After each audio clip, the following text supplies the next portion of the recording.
Hey, I'm Jocelyn and this is my friend Sandra, and you know on Fridays we usually put out a cocktail video of some sort, right?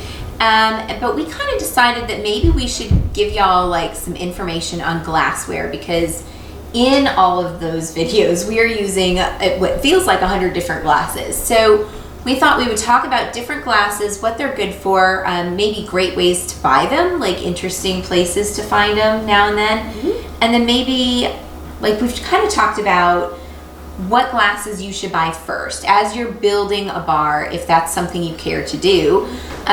What ones you should buy first, and then like maybe your second and third tiers, right? Absolutely. Yeah. So as you see, and this is just a small selection of what is available for glassware out there. Yeah, you can buy a lot. You can buy a lot. So, but if you're building your bar and just getting started, you don't need to spend a ton of money. And so we thought we'd talk about what you really need in your arsenal at first, and then where you can sort of build towards. So Right. I think first and foremost, if you drink wine, get wine glasses. Yep. They do make red and white. A red wine glass typically has a more bowl shaped, whereas a white is a tulip shape like this. There's also a glass called a wine hock, which really can do either. Either one.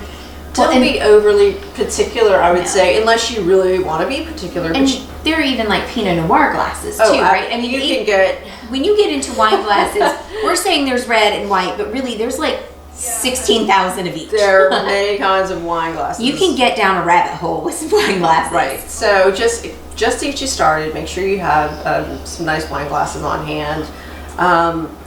I would say truly you can go to several kind of big box stores and get a dozen or 8 of red and white, or get some kind of basic hock. So get started with a good wine glass if you're going to be drinking wine. And that one in particular, that was the first set of wine glasses I bought, and I have probably 4 dozen of these. I just would buy them now and then for different parties, because I would use them not only for wine, but sort of as a cocktail glass, like as an everyday glass, partially because it feels really nice and elegant when everyone's carrying around their glass. But also, I think it's better for the environment, right? I'm not buying a bunch of Solo cups that everybody's putting in maybe the recycle, but probably the trash. Too good for a Solo cup. Don't drink out of a Solo cup. So Solo cups have their place, just not in my kitchen very often. So that one, that's kind of my workhorse glass. And my other one is this. This is a double old fashioned. So Right. people call them a rocks glass, and they go by several names. Different names. But it's a double old fashioned. This is an old fashioned. Look, one is twice as big as the other. So you can start with old fashions, but this will limit you a little bit more. Cocktail recipes these days tend to be bigger. Yeah, they Right. tend to be built for a double old fashioned. You can always put less in. You can even, I'll drink a finger of straight bourbon out of one of these, and it's just, going to line the bottom, and it's fine. It gives it plenty of room to breathe, and it's a really nice glass to work with. So I would say for your cocktails, this is your second item that you really need to have. I would make all kinds of definitely, things. and you can see the W on that one. That's Mark and I got that when we got married, so it's a minute old.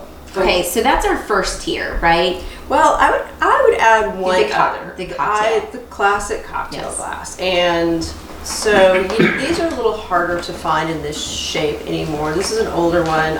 This is vintage.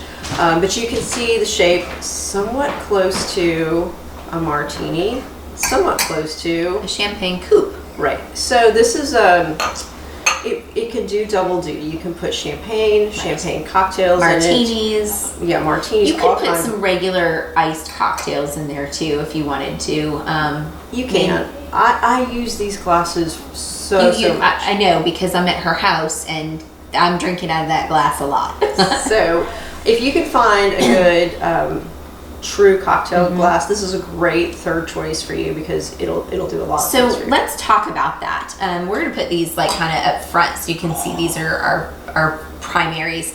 A great place to find these kinds of glasses is vintage stores, antique malls. They don't have to be, the Goodwill, Grandma's Attic. Estate sales actually can be a Absolutely. fantastic place to find some great glassware for very, Right. very little money. And that's the thing, is you can get something that is really unique and adds like a little bit of flair and conversation too, right? And they come in different colors and, you know, just a myriad of things. But you might be able to get 6 of these for less than you can get 6 of those at Big Lots, you know? So there's that to consider when you're looking at all these glasses and you're thinking, I don't have the money to spend on all this, but you might not have to spend very much money at all. Right, exactly. Okay. So I think next, Second tier. we have the champagne flute. Flute. Everyone's familiar with this. You can put a champagne in one of these or one of these. There are some drinks, it's just nice to have that really nice vertical bubble. I just prefer it for certain things, but there's no real reason you need a flute other than over a coupe. Your champagne or bubbly wine is going to go flat a little faster in a coupe because That's there's the thing. it's so much more open to the air. It has Right. lots more space to escape, whereas a flute will hold the bubbles a little longer. And they're just lovely and elegant and fun to drink. Yeah, they are. And what I like about them is, though they're tall, they're actually pretty stable usually. They are. There are certain glasses on this island right now that I have issues with because I get the spills. Every now and then I knock things over. But this one, I always feel like champagne glasses are usually heavy bottomed enough to support that, and they don't tip quite as easily as you feel. So like, I like that. Right. And this is a fancy glass, but you can go get a dozen in a box for $15 or less. Seriously, I mean, I actually was looking at them, but in preparation for this video, at Target, and I think they were like, it was like $17, or no, that's not even right. It was less than that. Maybe it was just $12 for 4. But I have seen them in thrift stores for significantly less than that. I've actually bought some in thrift stores for significantly less than that. So yeah, like again, don't be held back by that. Right. I literally have boxes full of a dozen of wine, a dozen of, you know, and I think I have 4 dozen of the same simple, same type of thing. Not these, but the simple, you know, Plain glass. flute, That's what mine are. Yeah. And then I have probably 3 dozen whites, 3 dozen reds. So when I'm having a party, I haven't invested in if somebody ever breaks a glass at your house, they tend to feel care, so terrible. generally. But you know, you just, if you've only Right. spent a buck on a glass, you don't care. So it's fine. That's a thing. I can't tell you how many of these have been broken. Like I said, I have like 48. That's not true because some get broken, and I don't really mind that much because one, I've had these since college is when I bought my first dozen, and I've just kind of added to it over the years, and so it's not like a huge deal, right? Exactly. Because you know what? It's not a party if a glass doesn't get broken. Opa! By the way, that's a great tip. When somebody breaks a glass at your party, immediately yell "Opa" and be celebratory, Yeah. and it will diffuse the situation. And Makes people feel so it much makes them better. feel so much better because they're immediately so embarrassed. Yeah. All right. So next course. Now we're getting a little more specialized. So Right. this is a shot glass. It holds an ounce of whatever. Right. I use them to measure. I don't drink shots of anything. I don't really either. Because I believe liquor is to be enjoyed, not Savored. to rinse the back of your throat in one moment. One but- big gulp. I haven't done a shot since college, probably. Yeah. But having said that, they're nice sometimes if you have something like a Boilermaker where you have your beer and you're going to throw your shot or whatever. Right. They can be good to Drop have for certain shots reasons. into things. Good to measure with. And you know, there are some things like if you love tequila, it's not a bad thing to just sit and drink your tequila out of that. Like Yeah. you can sip out of a shot glass. It doesn't have to be shot.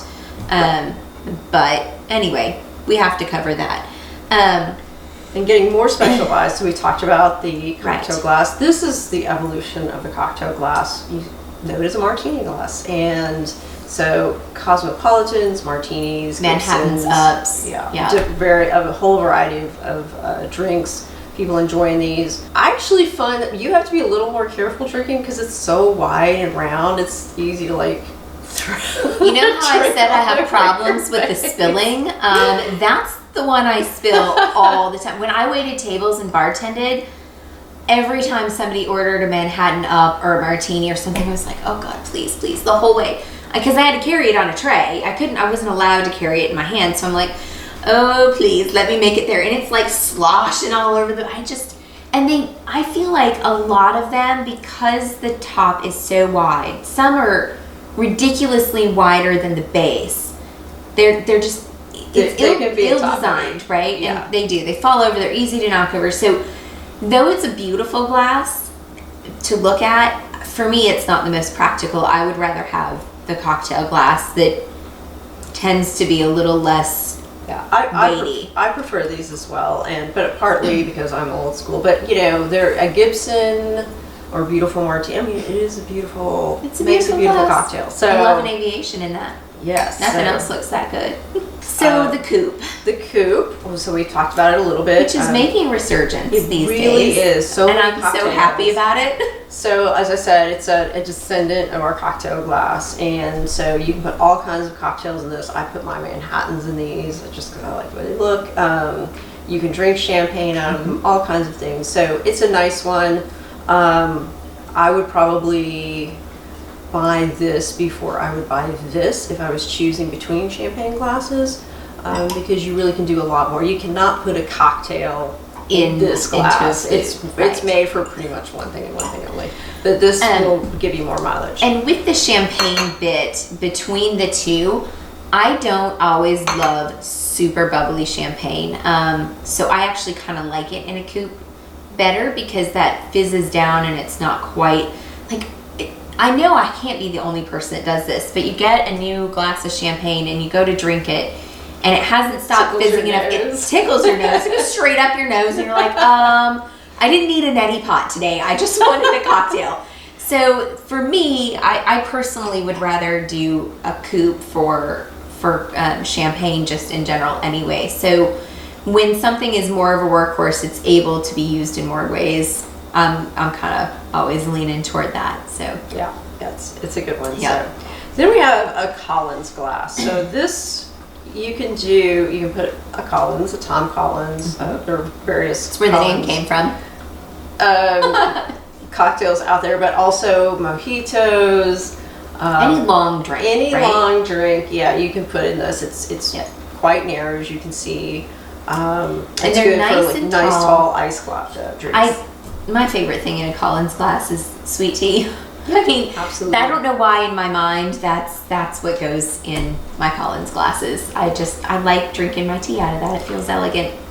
I do too. I mean, there are a lot of the 4-pack, 8-pack glass sets that you can get at even Target or wherever that are maybe not quite this tall and narrow, but they'll still work for a Collins. So don't feel like you need to go buy a Collins glass if you have something that's pretty close. But that's what it is, and it is a multi-purpose glass.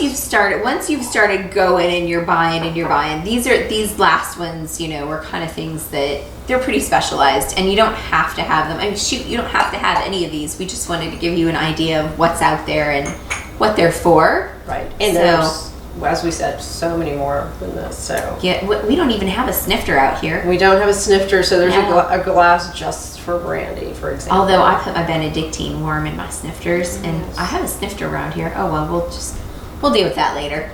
So these are both liqueur glasses. A liqueur is going to tend to be a lot of flavor, sweet, so you don't want a lot. Yeah, it's a really pretty heavily bodied beverage, and so it's just a little sip, a little something.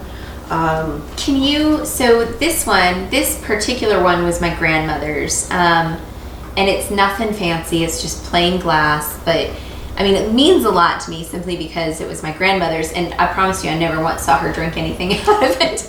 But quart glasses and sherry glasses, like we were talking about how wine glasses are like, there's umpteen of them, and I feel like this is one of those good glasses that you can kind of use for several things. You can, and I would drink Madeira from this. There's a specific Madeira glass. There's quart glass. I mean, all of these little things. So this any sweet wine that you're going to drink, this is a nice choice for that. So If you're going to be into those sorts of things, then that's a nice one to get. And then you can get to the super specialized. So the one drink only glass. This is a julep cup, and it is made for a mint julep or a julep. There are other kinds of juleps, believe it or not, than the mint julep, but it's for a julep, and that's what it's for. And it's so here's the thing with the julep cup is that one, it's the size and shape, but it's also that it has to be made out of pewter. It can be silver too, but generally speaking, most of the ones you find out now, I mean, you can find silver ones at estate sales and you know, antique malls and things like that. They're going to be metal. Yeah, they have to be metal. This is just an example of how specialized it can get. This is made. It's metal. It keeps the ice really cold because it's basically a bourbon Slurpee. And that's just one example. And if you love juleps, buy these. You should get some. And if you have one on occasion, it's not really worth your time. You can put your julep in one of these. The cocktail police are not going to show up and arrest you for that. So don't overthink. Yeah, don't go too far. It doesn't really, I mean, like we said, this is more just about learning what's out there, and these are very basic. I mean, there are so many. We could fill all of this space up with probably just the different types of wine glasses, to be honest.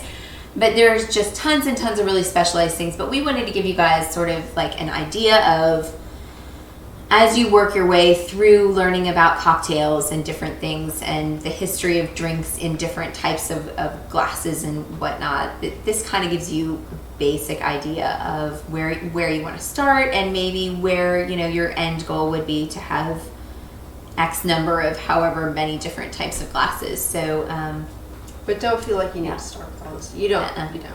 So. You don't really. I mean, shoot, you can use the tumbler that's in your cabinet next to your fridge or whatever.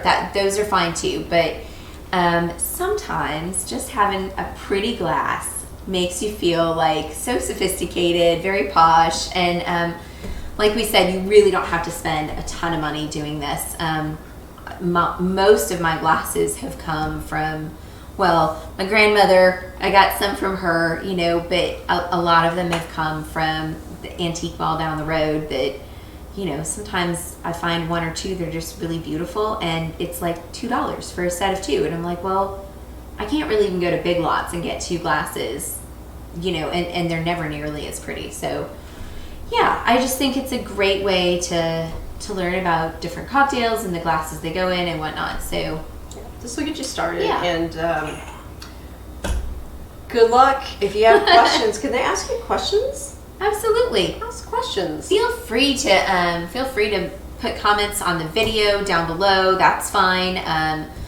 You know, you can always direct message me on the Simply Jocelyn Facebook page, or you can direct message me on Instagram at Jocelyn Wolters World, and I'm happy to help if I'm able. But remember, I've got 2 kids and a Mark, and so I'm not always really fast at getting back, but I will do my very best to do it. So anyway, I hope you guys enjoyed this. I know it's just a little tiny education, but I hope that it helps you kind of understand glassware and where you want to go with it. So thank you for doing this with me, of course, being part of all this. So, all right, we will see you again. Bye. Cheers. Well, and we didn't even get into like Moscow mules and things like that in the copper. Right. So it goes on and on. We could do a whole series on. Should we do a whole series on glassware? No, we shouldn't. That means I have to buy a million more glasses.